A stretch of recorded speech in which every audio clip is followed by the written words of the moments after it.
Recording in progress. All right, good afternoon. I call to order the May Ways and Means Monthly Committee meeting. Roll calls, please.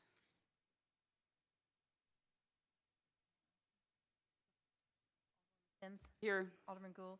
Here. Alderman Shelton. Here. Alderwoman Tice. Here. All members are present. Great, thank you. Item 2 on the agenda is approval or amendment of the agenda. Does anyone have any changes proposed otherwise? Okay, that'll stand approved by acclamation.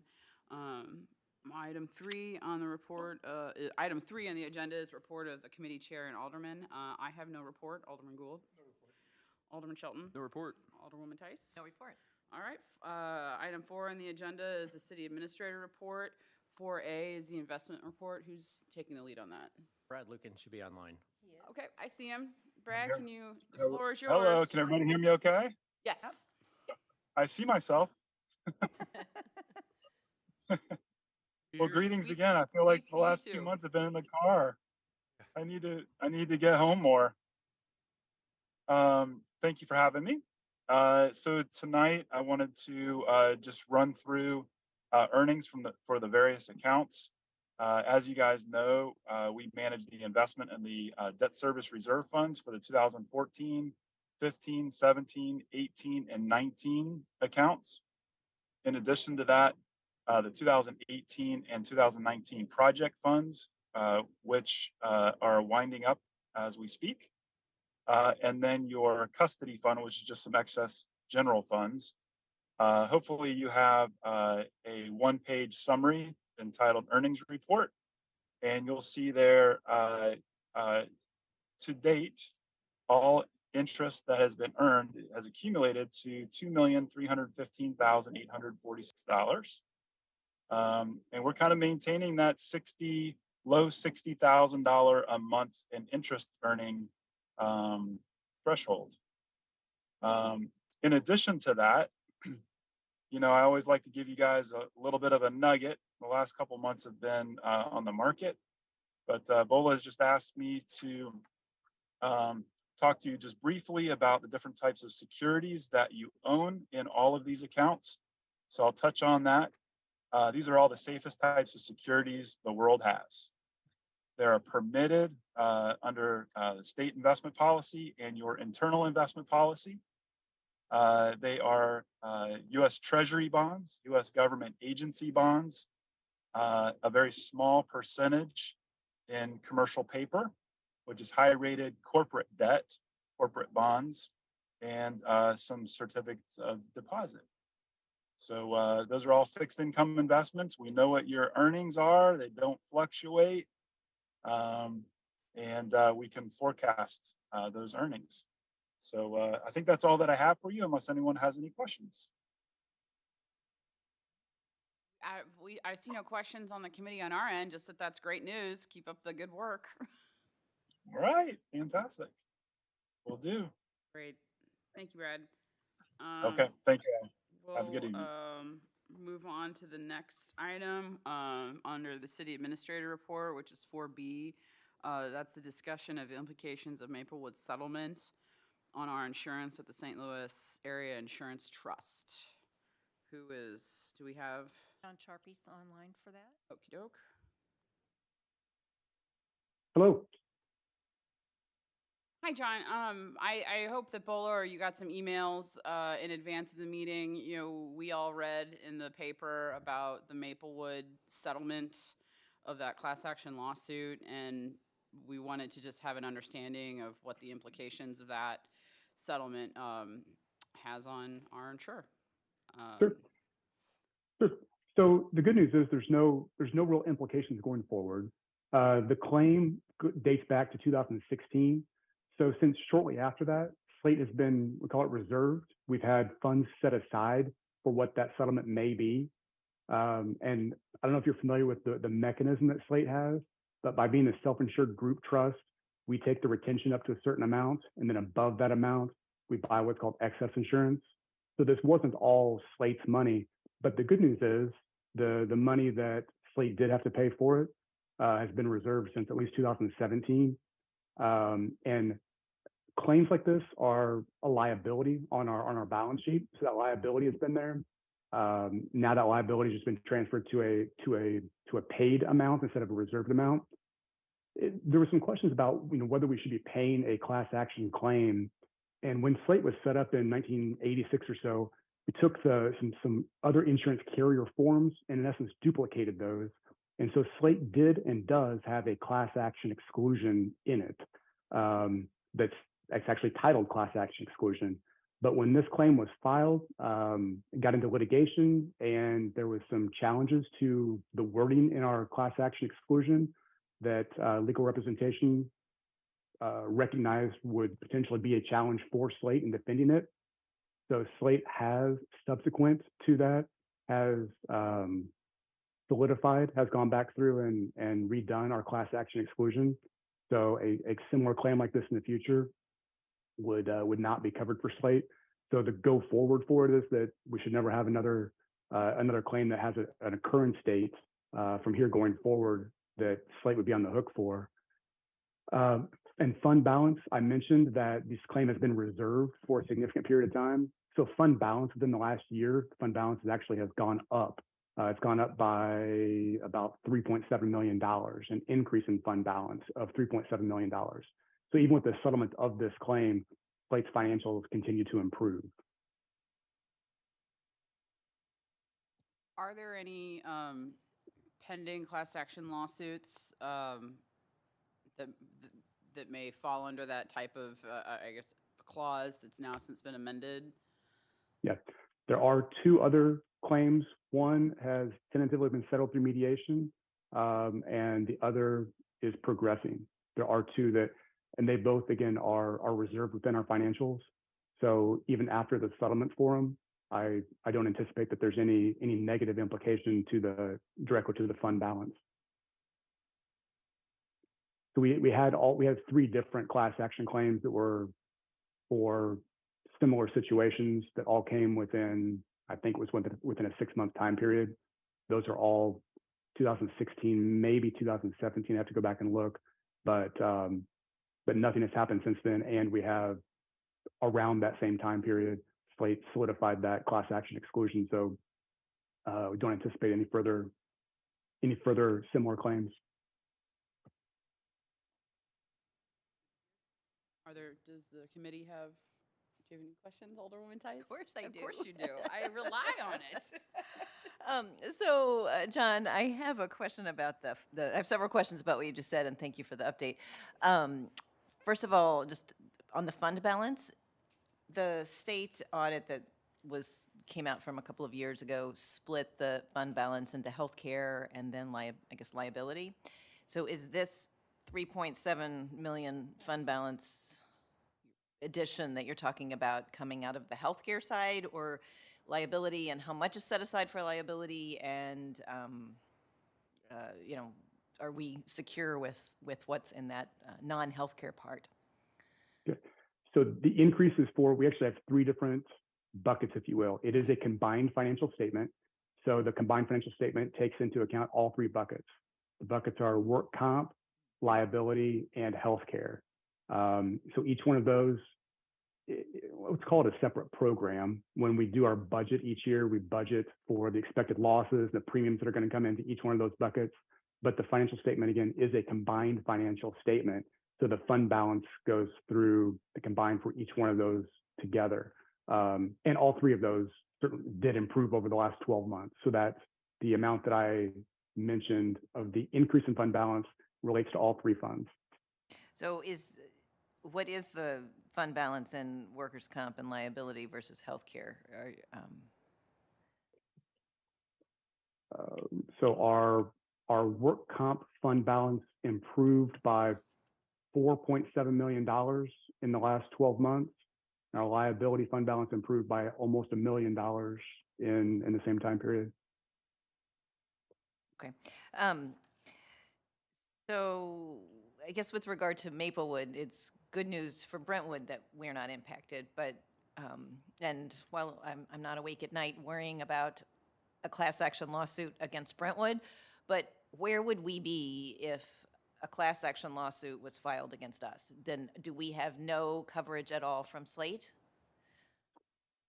That's correct. And that's class action lawsuits are excluded from almost all insurance policies. If you were in the standard market outside of Slate buying a liability policy, class actions would be excluded from that. Okay, so that's typical practice in insurance. Okay. That's correct. Okay. And that's why when I mentioned when Slate was formed, instead of writing brand new insurance policies, we in essence copied some existing insurance policies, and that class action exclusion, even at that period of time, was from a standard carrier that was already in place. Okay, great.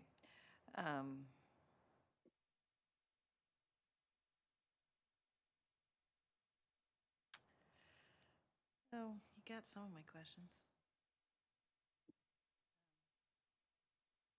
I'll stop. That's good. Thank you.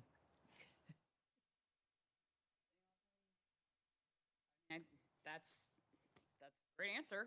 I mean, in general, I'm glad to hear that we were prepared for that, and I guess we'll have to address another day how I'm not up late at night worrying about class action lawsuits being opposed to Brentwood either, but how we may want to address that if going forward. I'm not seeing any other questions, so I thank you for your time and being available to address that, unless you've got other questions. Let me ask another question. So, I don't want to pinpoint Maplewood, but so where does the money come? I mean, is this just out of fund balance that we would have to pay? Is additional supplemental insurance something that can be purchased? Are you talking about for class action, or just kind of how the mechanism of Slate responds and pays the claims? Maybe both. That's. Okay. I'm not sure what I was asking, but I'd be curious about both. Thank you. Okay. So I mean, so the benefit and why Slate works and why Slate is so successful for how it is because Maplewood did have a claim in that time period that Brentwood and others didn't have, but it could have been other cities, right? So the premium goes into a pot, if you will, and the theory is that hopefully we're not all going to have ugly claims the same year, right? Maplewood's contributions in a future year hopefully will pay for something that happens within Brentwood. So all that money goes in and we pay it out over time up to the retention. And if something is incredibly large, that's why we buy what we call excess insurance, so that Slate isn't on the hook for work comp to infinity or for liability to the stated maximum liability limit. So I don't know if that answers your question specifically, but that's how the mechanism works, which is just all the money goes into the pot and we pay out to the different claims how they are. And it rolls over to future years. So there isn't really the ability to buy I mean, I guess class action insurance. I mean, does that product exist, or is it so exorbitantly expensive that no one even purchases it because it's? Yeah. So to my knowledge, that doesn't exist. And if you think about how insurance typically works, insurance wants to know like what an actuary is going to tell us what the likelihood of an event happening and what the cost of that is. So you can look at what the likelihood of a storm coming through and damaging Brentwood's roofs, how much that's going to cost us. Class action claims are very difficult to predict, and because of the unpredictable nature, and there's not as much of an insurable interest in a class action lawsuit. So is it possible if there's something that you could go out into something like a Lloyd's of London and buy? Maybe. It's not something that I do a lot of municipal insurance. It's not something I'm familiar with ever seeing or having anyone purchase or ask about. Great. Thank you. Any other questions? Okay, thank you very much. Appreciate the information. That will just move on to the next topic. Thank you. Thank you. 4C is the 2022 audit timeline. Who is? I'm taking this one. Okay, thank you. With the hiring of the new finance director, we've been in touch with Andrew about the audit, and we provided a revised timeline to kind of show how the audit's going to play out. We expect that the new finance director will be able to come in, hit the ground running, and move forward with getting this audit done in a timely manner. Throughout the interview process, was the audit and the timing of the audit discussed with the candidate so that we, Yes, and the candidate has gone through multiple municipal audits as well, so she is Okay. well versed in the process. okay, good. Yeah, because, obviously we're pushing some of our timelines. We don't want to fall into delays and then all of a sudden we're back into not meeting the final deadline because we've waited for this hire. But if this hire helps us to get on track and have some sort of learning curve for historicals and make sure that we're moving forward in the best way possible without expending additional contracting funds, that makes sense. Yeah, and we'll also still have Gina to help her as well as some of that historical data that you're talking about. So we see the two of them really working in tandem on this Okay. audit. Yeah, that makes sense. Thanks.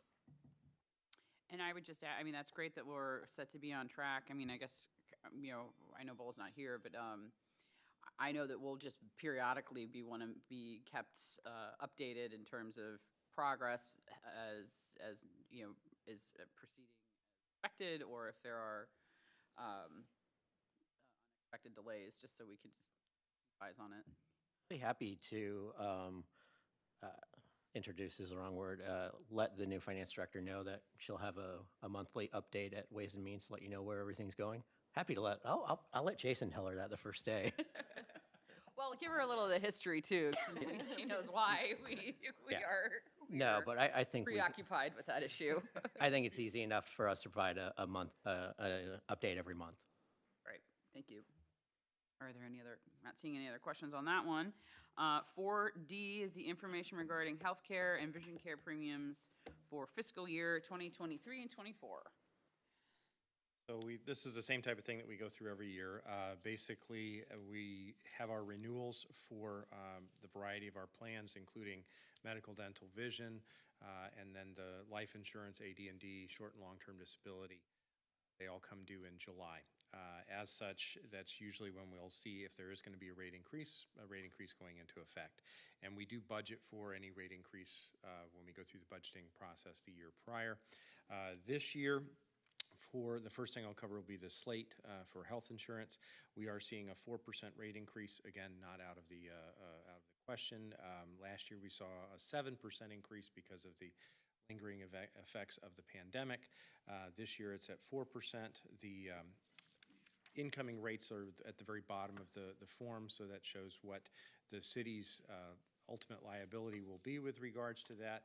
And all we're looking to do at this point would be to allow this to go to the full board so that we can pass the additional costs where applicable onto the employee populace. The other thing that I do want to point out with regards to this memo, it also does cover the fact that calendar year 2013-14 is closing, and as such, we will see a payout for that year. Again, it varies year to year depending on which years close out, but Brentwood's portion of that is approximately $61,000. So it's substantive. And again, we don't necessarily count on a specific dollar figure every year, but it's nice to get that back, and one of the perks of membership. So that being said, I'll move on to the second memo, which is basically the same thing for Delta Dental and Delta Vision. We're in the middle of a 2-year contract with Delta Dental for the dental coverage, so we won't see a rate increase for that. It's been about 3.5 years since we saw a rate increase on the vision side. We are seeing a minimal increase of 3% for that. So again, you can see where that lies in and what the ultimate impact is for that. Again, all I'm looking for is the ability to take this to the full board so that the appropriate additional dollar figure can be passed along to the employee populace.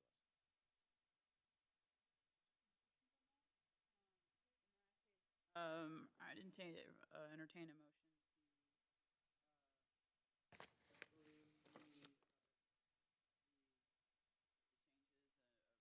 insurance as reflected in the memos that were attached to this item. Moved? Second. All right, Go to the full board. Yep. Right. Yep. Thank you. any discussion? I guess do we need to have roll call on that? Probably just voice vote. Okay, all those in favor say aye. Aye. All right, motion, all those opposed? None opposed? All right, motion approved. Thank you. The next item on the agenda is item 4E, which is income and financial statements. Yeah, I'll be taking this one as well. We provided the first 3 months income statement and then the expenditure and revenue analysis. The simple, quick elevator speech is that our revenues and our expenditures are in line of where we think they are for the budget. Some revenues are a little bit increased, which is good. Sales tax, we're seeing it lag a little bit behind, but we're hopeful that we'll see a trend turning around with that one. And it's not much. But other revenues are catching up for that. As far as expenditures, we seem to be in track, all on track for the end of the budget year. So we seem to be in good shape there. A couple small things of note, we talked about the sales tax already, but we see things like utility franchise fees and occupational license have increased, which help make up for some of that lag. Expenditures seem to be, like I said, in line. The big thing in rec and stormwater seems a little bit out of kilter, but that's the revenue coming in and the expenditures for Mount Calvary, which we thought we'd get done last year, and it just took a little bit longer. So we see that this year does not have a budget implications because we knew that was going in and coming out and ultimately being done with the fund balance. So we seem to be on track so far. Were there any observations as to why some things that, anecdotally or otherwise, I mean, why some of our revenues were down a little bit? No, I mean, the only one that we really see down is sales tax. And we had a great first couple months, and typically that's the holiday season. So we had a strong holiday season, and that we catch that this year. And then ultimately we saw a little bit downturn in January, February, but we expect to see that to come back around. And we normally, even for those watching at home, we're conservative with our forecasting of our sales tax. So we're very conservative. So at this point, I'm not worried about where we're going to be and where we're going to end the year. So we're expecting to hit all of our budget numbers. cool. And are those down based on the sort of out of whack sales tax situation? Are you judging it based on prior to realizing that, there was a bit of an issue, or is that down not as a factor? No, we think that we don't see any issues with sales tax this year. Okay. We think that everything that's in our account is truly the city. So in the general fund, I mean, sales tax is down 0.44%, which is negligible, but again, it is a little bit down. We see a little bit more in stormwater and capital, which is about 3 to 4% in each of those. And again, that's just probably about the timing of the sales tax that's coming in. As we know, there's some people who don't report sales tax right away. They can get up to 90 days, and so we might see that come in a little bit later. So there's a lot of things that are going on, but in the first quarter, we're not worried about where we're at right now. Right. Can I ask a quick question? Shelton.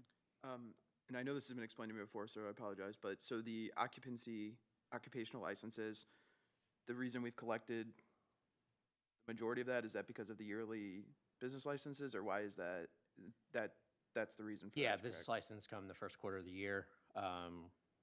In the report, I know Bola gave kudos to Jessica, who is our permit technician. She's been on top of making sure that businesses are getting those turned in a timely manner. Okay, thank you. Thank you, Eric. I'm not seeing any other questions on that item. Item 5, there's no department report. Item 6 is the consent agenda. The only thing on the consent agenda is approval of the minutes from April's meeting. Any changes to be made there? All right, so any objection to having the consent agenda approved by acclamation? All right, it will be stand approved. We have no old business, item 7. And then item 8 is the 8A of the new business section is the pension plan amendments.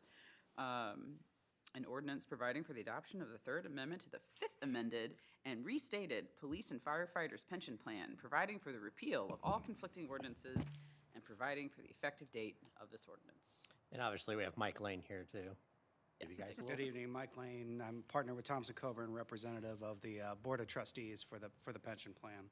And I'm happy to dive into some deep background, or if you want to just do the short pitch, whatever the preference is here. I would love for you to explain it to me as if I'm like a disinterested teenager, like as much, like, I mean, like. I you don't will have not- I don't have a TikTok ready You for you. will so- not, you will not insult me if you talk to me like as I read it but I really want to make sure I understand its Sure, implications. sure.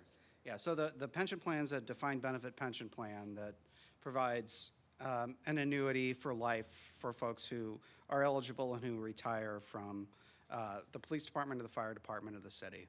And one of the provisions of this plan is a cost of living increase. That's a 2% per year for a maximum of 10 years. So we're talking about a 20% increase over the lifetime of an individual who's receiving a pension. Currently, under the terms of the plan, the cost of living increase is only available to employees who stay until their normal retirement age.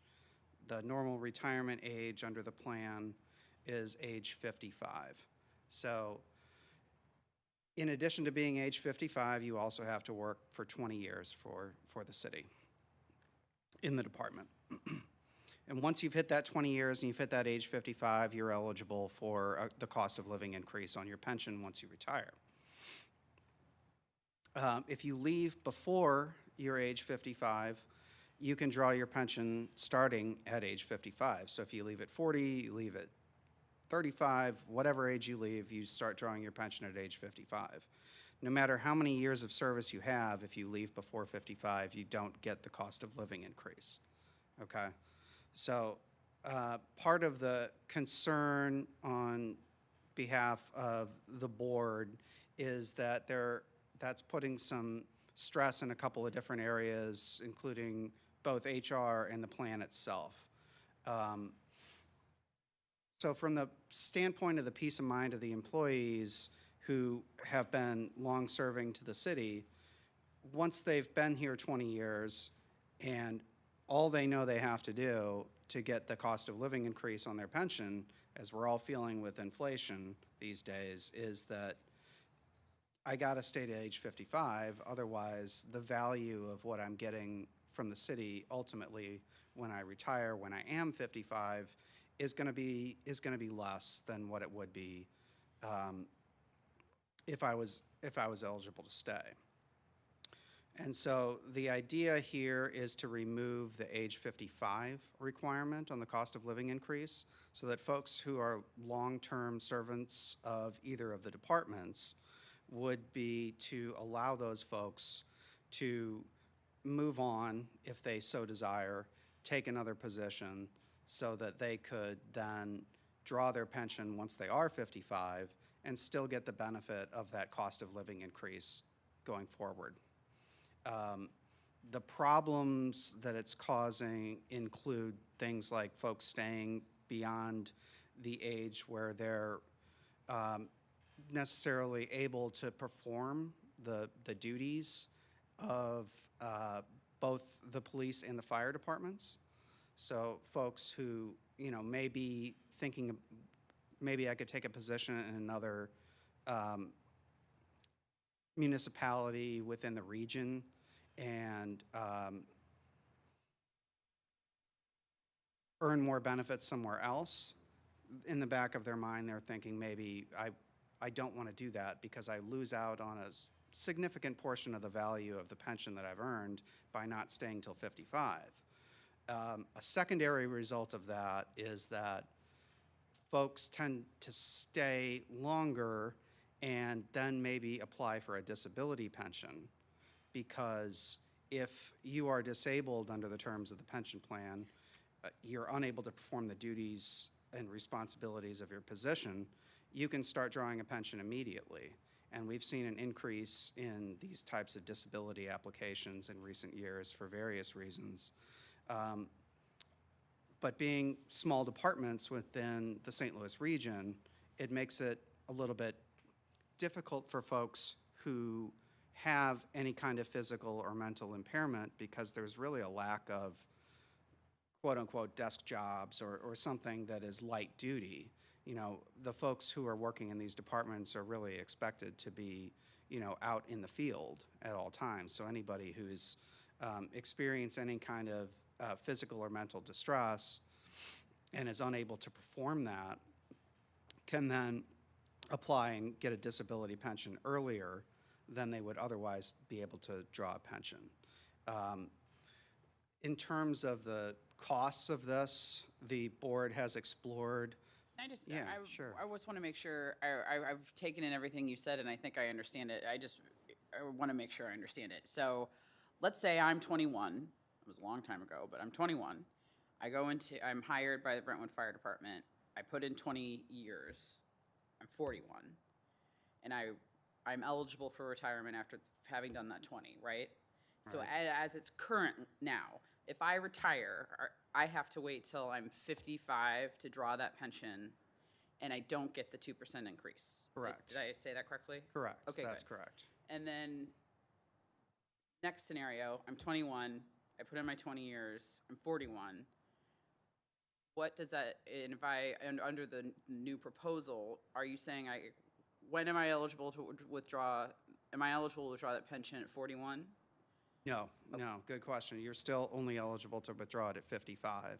Okay. It just means that what you've earned is eligible for the cost of living increase. Okay, so once under you the are 55. proposal, I'm 41, I retire. I can't draw that pension until I'm 55, but I would get the 2%? Is that? Correct. Okay. All right, and are we looking to change it in that but the draw age is still 55, is that right? Correct. The draw age will still be 55. Okay. And the way that the pension works is most of the value of your pension accrues over the first 20 years. After 20 years, it's a lesser amount, but it's still impacted by the fact that you're still working for the city and increasing your salary presumably every year. So by encouraging people to continue working, say someone's 50, and they're making, say, $60,000, their pension, if they retired at 50, their pension starting at 55 would be based on that $60,000 salary. But if they decided, hey, I'm really worried about this COLA thing, I'm going to stick around till 55, maybe by then their salary is $70,000 and the pension is based on your salary. So there's cost implications to the plan for encouraging people to stick around to get that COLA, right? The other side of it is that we have talked with the actuaries to determine whether there would be a cost to doing this to the city from an actuarial standpoint, because that's required by state statutes. To change a pension to increase any kind of a benefit, you have to submit an actuarial cost statement to the state and explain why that kind of an increase would be warranted depending on the funded status of the pension plan. And in the case of the police and firefighters pension plan, the actuarial assumptions that we run with assume that everyone is going to earn this COLA benefit. So making this change wouldn't have any actuarial cost. So there would be no need to submit anything to the state showing an increased actuarial cost for making this change, if that makes sense.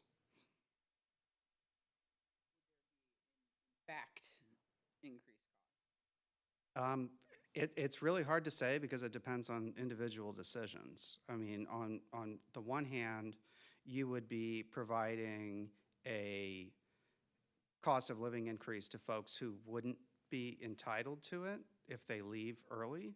On the other hand, if by encouraging them to stay, they either earn increased salary, that would increase the pension benefit that they're owed, or by encouraging them to stay, they run into a physical or mental limitation that would cause them to apply for a disability benefit. That would increase the costs. So it's hard to say definitively one way or the other whether there would reality be a cost. But from an actuarial standpoint, as the state views it, there is not. I think I understand it. Thank you. I'm glad I explained it. Are there Any questions? questions? There's a question before, I'm sure you have a could you go back to the disability pension and can you talk about the cost of living like, is that included with the disability pension or how is The that disability impacted? pension does not have a cost of living a component to it, but the disability pension does not have an age component. Okay. So if you're eligible for a disability pension, if you're 30, if you're 50, you can start drawing right away. But nowhere in that would you get that But adjustment? nowhere Yep. with the disability would you get the, Okay. would you get the cost of living increase unless you're already 55. Okay, thank you.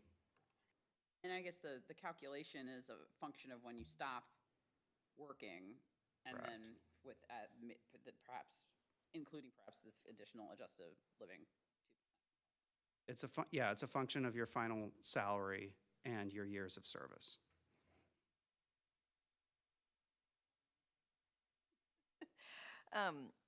So this is a question I ask on almost every issue that comes before us. So what do other cities do? And what are the retirement ages with our comparator fire departments, other fire departments in St. Louis County, even the fire districts? Do you have that data or? I do not, no. There's a lot of municipalities that do not have a defined benefit pension plan other than a bunch of them that participate in loggers. I don't work with loggers, so I don't know exactly how their system works. In a lot of pension plan situations, there is an ability to retire early and take a reduced benefit instead of forcing folks to wait until age 55. So I don't know if we're in the middle because we only allow people to start drawing at 55 instead of earlier, or if we're an outlier in that respect. But I'd be happy to follow up with you. Ronnie walked up, so Chief Cottrell walked. I just want to follow up with that question based on some of our immediate comparators. It's all over the board. Those who participate in loggers, they can retire prior to the age of 55 with a penalty. Some of our neighbors can retire prior to 55 if they obtain 30 years of service. Some of our neighbors can retire at the age 60. So it truly is all over the spectrum, but 55 still kind of remains the standard based off of our pension and Missouri loggers in comparing those. That data would be interesting to see. I don't, It is available. Trying to recall the reporting that we do with our pension to the state, but it is readily available. Those parameters are. Okay, that would be helpful to see. Then, oh yeah. Do you know whether there's I'm saying a timing feature to this issue, because I'd like to see that information too, and I don't want to put anybody on the spot, just to compile that so we could look at what our comparator cities do, and, to have that additional information. But I'm happy to recognize you as well. Changing the retirement age. This is simply just, we can retire after 10 years here. We just can't collect till we're 55. The difference now is we would just be adding the benefit of the 2%, which is not even a guarantee. So it's 2% a year for your first 10 years of retirement. So all we're doing is saying that somebody that does 20 years now, so if they start at 30 and work till they're 50, they can now, at 55, get the COLA.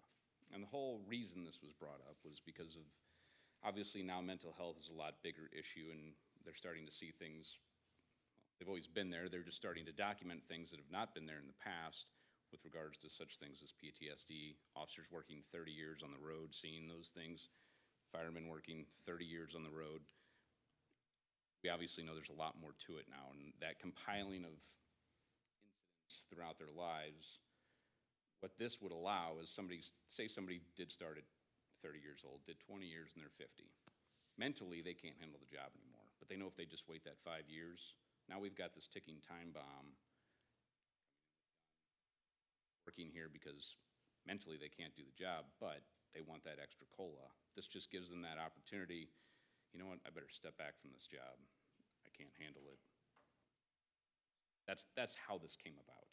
We had ability and how that's rising.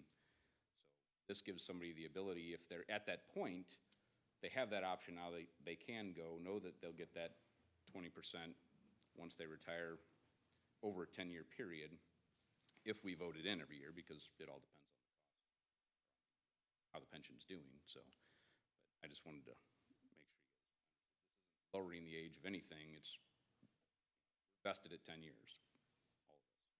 After 10 years, you just don't get that 20% spread out from age 55 to 65. So I guess I'll clarify, what would be interesting to see is the comparison of the,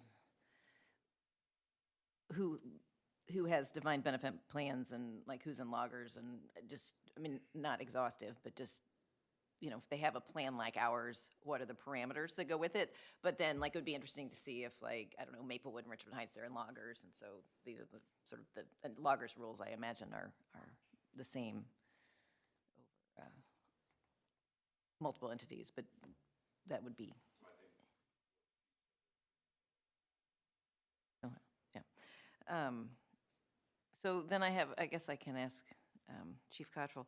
So what if, I guess you have the same issue at 55, but like with the department that you have now, if we made this change, what are the ages of the your current staff? And like, is there a mass exodus in 3 years because 4 or 5 people are gonna hit 50 and then we're turning over a quarter of our department? So what's the workforce Sure. piece So- of it look like for our city? Absolutely. So I absolutely look at that on a regular basis. So starting next year in 2024, we do have an individual who becomes eligible based on age and years of service, and that kind of starts a trend for the next few years.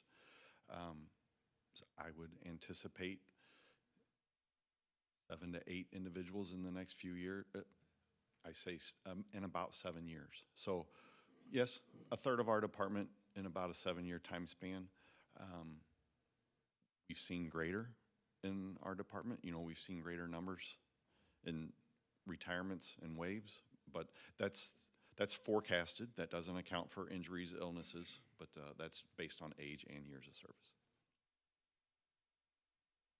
Oh, yeah, sure. Mine is police and fire, working here for 20 years. I don't think you're going to see people leaving. And again, this goes back to, this was brought up simply for the mental health aspect of it.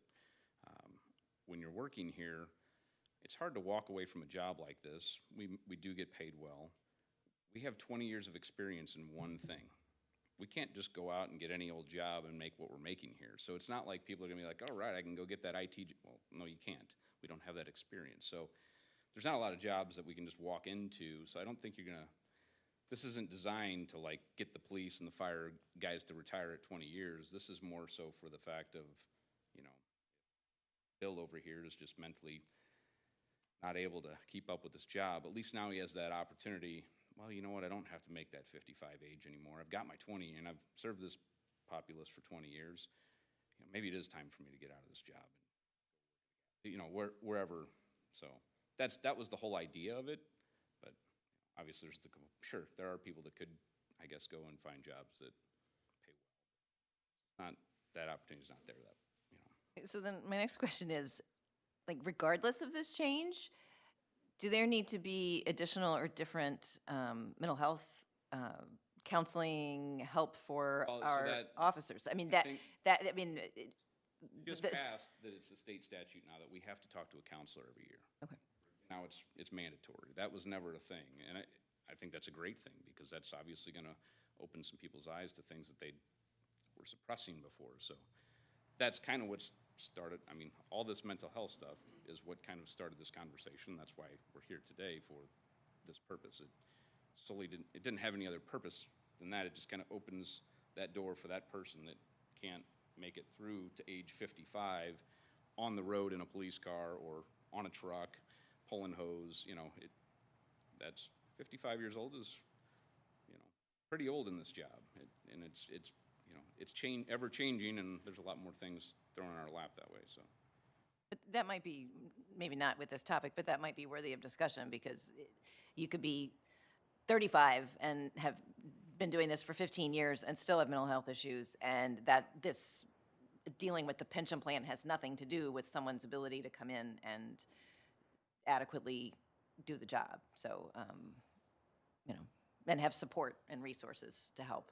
No, I think there's plenty of support and resources. This just.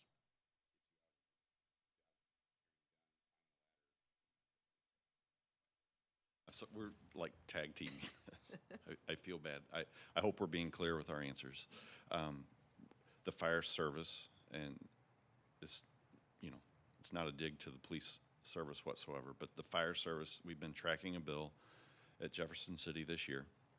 The fire department, our firefighter critical illness pool, which we joined at the beginning of this year, a bill is introduced. It has support from both chambers.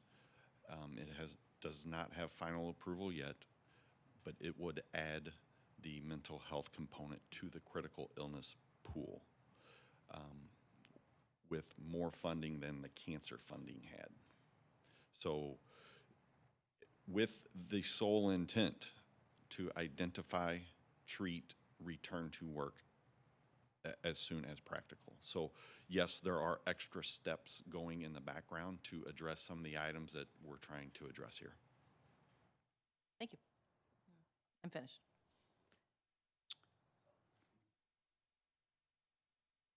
So if it would be helpful, I mean, it's up to you guys how you want to go with this. Ultimately, what the board would like would be for the full Board of Aldermen to consider an ordinance to amend the pension plan. So we can either provide further information concerning other municipalities and loggers to this body, or we can provide that to the full board. That kind of information is available from the Joint Committee on Public Employee Pensions from the state. So it wouldn't be too hard to put together something either to you all or to the full board, depending on how you want to vote.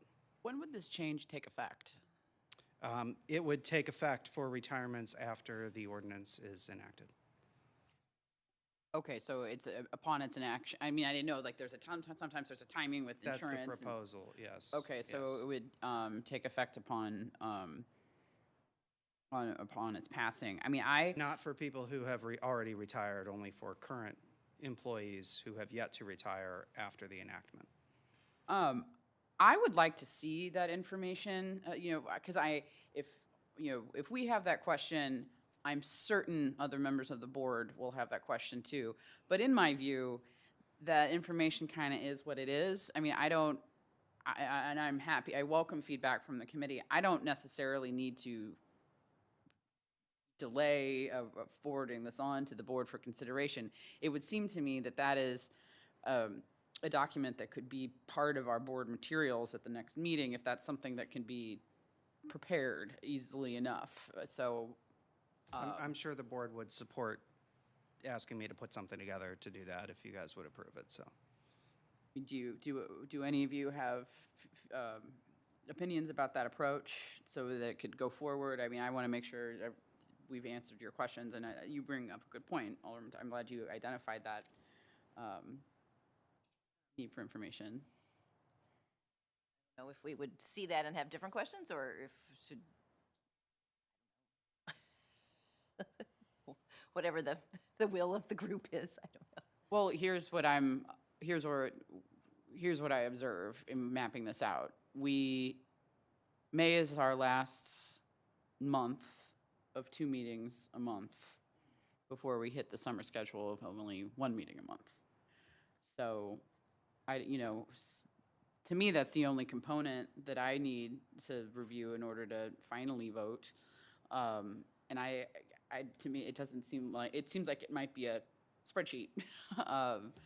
just to see what other municipalities, or even if you, to the extent to which you can include fire protection districts. I mean, I feel like I could get that information understood pretty easily, but I don't, so if you want to, wait till the next Ways and Means meeting to have that information, I mean, I want to make sure the committee feels like they're able to digest the pertinent info. Well, I mean, I guess, is this a discussion that the board's been having, that they feel taking some proactive approach with it is necessary? There isn't anything really pushing the deadline to fast track this, right?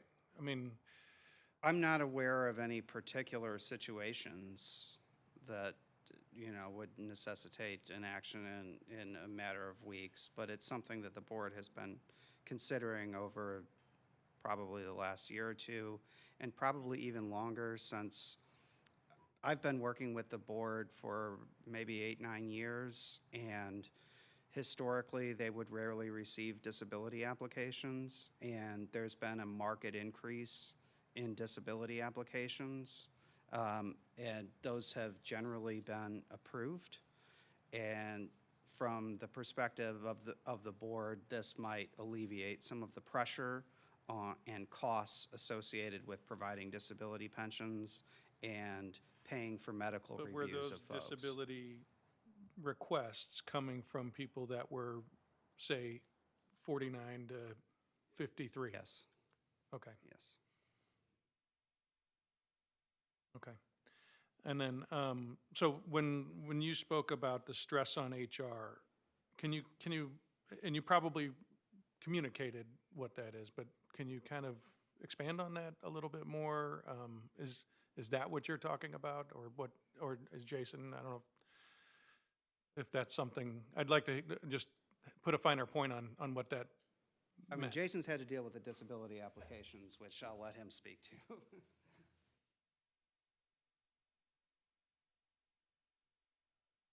I've been here just a little over 6 years, and during my tenure here, there have been a significant number of police and fire disability pension requests. And in every case, they've been approved thus far, and in every case, they've been under the retirement age.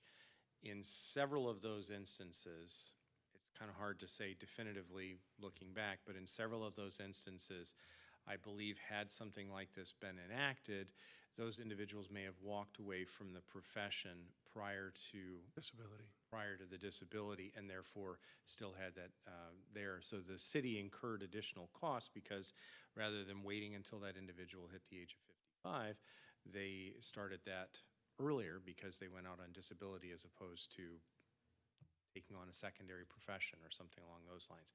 We've had a few instances of people with mental health issues that went out on the disability side. Most of them have been for physical ailments, typically heart attack or something along those lines. But every single case, every one of those individuals was under the age of 55. Yeah, and I mean, I guess the question that I have too is if this then creates a bit of a domino of where we lose some of the, let's say, experience and maturity in the force that is absolutely necessary for supervision and training of I think that's of the going to younger happen folks. regardless. Yeah. Typically speaking, most of the folks wait until they hit the 55. I don't think enacting this is going to cause that mass exodus. I think kind of what Ronnie had alluded to is going to happen regardless. Ronnie obviously only looks primarily at the fire side. I look at both, police and fire. And, we're going to have several folks on the police side that are reaching eligibility that are going to probably within the next 2 years, 2 to 4 years. But we've been pretty fortunate in our hiring over the last 6 years that we have a pretty good Range. assortment of individuals in terms of their age. So, we've got them kind of throughout, and even many of the most recent hires have been in their 30s. So, the hope will be that we'll have them for that full 20 years. So, one thing I did want to kind of point out that the other aspect to maintaining an aging workforce, if you will, is they do tend to be the ones that get injured on the job more as well. So there is that possibility of that. I'm not saying that that's all of them, but I look at our workers' comp dashboard, and it breaks down based on the age of definitely see an uptick as individuals progress in age, is because they're working in a physical job. Police and fire is a very physical job. So from an HR perspective, you're supportive of these I see no these reason not to. adjustments? Okay, great. Alderwoman Tice? Okay, so one more piece of data that would be nice to have. Could you give us a breakdown? Like, I know eventually if you switch to 50, it's going to work itself out because. Well, I think that's a separate But like if, question, if I'm but, not- but like, but the assumption, like if we made the assumption that if this passed, that everyone between the age of 50 and 55 like left at once, then what does Well, that do to our departments, our ability to hire? And I'm not, just to, Yeah, I and don't I'm know not, if- I know that won't happen, but. I don't know if I'm qualified to answer that kind of on the spot. I'd have to look at the data of that. But generally speaking, most of the folks that are pre-55 don't have the full, like most of them are shooting to get the full 20 in. We have a good number that are at like 17 or 18. And so I would anticipate that it might encourage a couple of people to, once they hit the 20, whether they're at the age of 55 or not. But, our major in the police department is at 32 years and just hit 55, and he's planning on staying with us for a while. So it really is a case-by-case basis. The other question that you'd asked earlier was, which are members of loggers versus which are have their own plan. I have that data, not handy, but I have that data. Now, what the details or the specific parameters of their plans are, I don't necessarily have that, but I can at least provide that documentation as requested.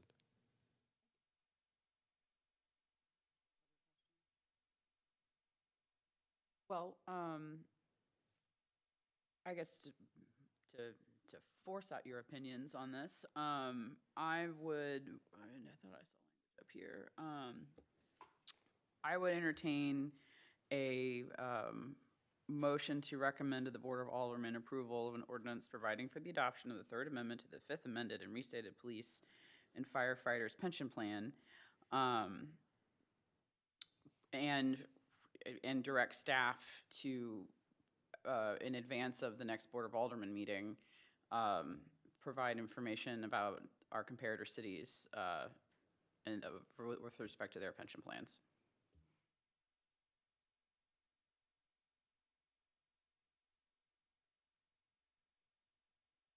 Like no one's wanting to make that motion. So- What do y'all want to do? Go ahead. Oh, no, you go ahead. I always. No, talk. I mean, I agree with you, and I think, I'm not hearing that there's a huge time crunch here. And I agree with you. I think that there's just a little bit more information we need. I feel like that's kind of the role of us as a committee, is to do that here. I fully support this going to the board, and I think it's an issue that the whole board needs to discuss. But I think there's just a little bit more information we need to do at the committee level, in my opinion. I agree. We'll go into the board meeting with a lot more information, and at least half of the board will be better versed, rather than all of us trying to figure out the information. So I would love to see that here again, and then send it up. Okay. Because I definitely agree. I want to send it forward. I just I- I- want to I have all just- the I information. wanted No, to nose absolutely. count. Yeah. Yeah. I'm not. So we are going to take a beat, and I think I'm hearing we're going to revisit this at the June Ways and Means meeting. So additional information we'd like to direct staff to prepare. One would be information on our comparator cities regarding their pension plans. Any other items, since now we've got a little runway here that you'd like to hear more information on, like you didn't get today? Well, and then the discussion about how many people are eligible, understanding that they may not leave, but if this passed, like how many people would become eligible, what the risk is for departures. Does that make Does that make sense to Jason? Because I think that would probably be you. Okay. Okay, so I think with those, so those two items, any other topics that you guys want to flesh out? Okay, so then if you, staff will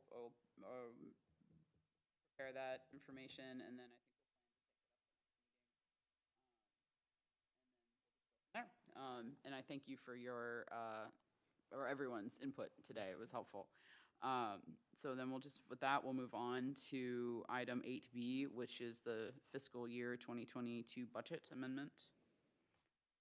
So yeah, this is our annual budget amendment that we do at the end of the year. Gina put this together. It allows us to remain in compliance with our city budget policy. Happy to answer any questions about it.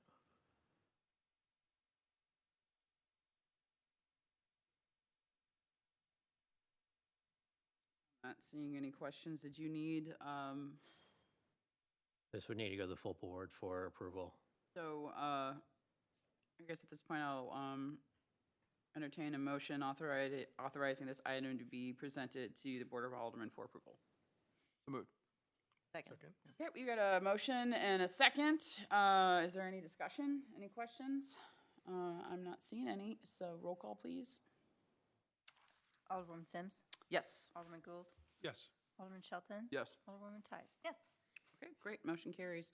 Item 9, citizen comments. Do we have anyone? We have no citizens in the gallery. Do we have anyone online? Fine, but there's no hand raised. so- Okay. All right, seeing no further business, this meeting is adjourned. Thank you, everyone.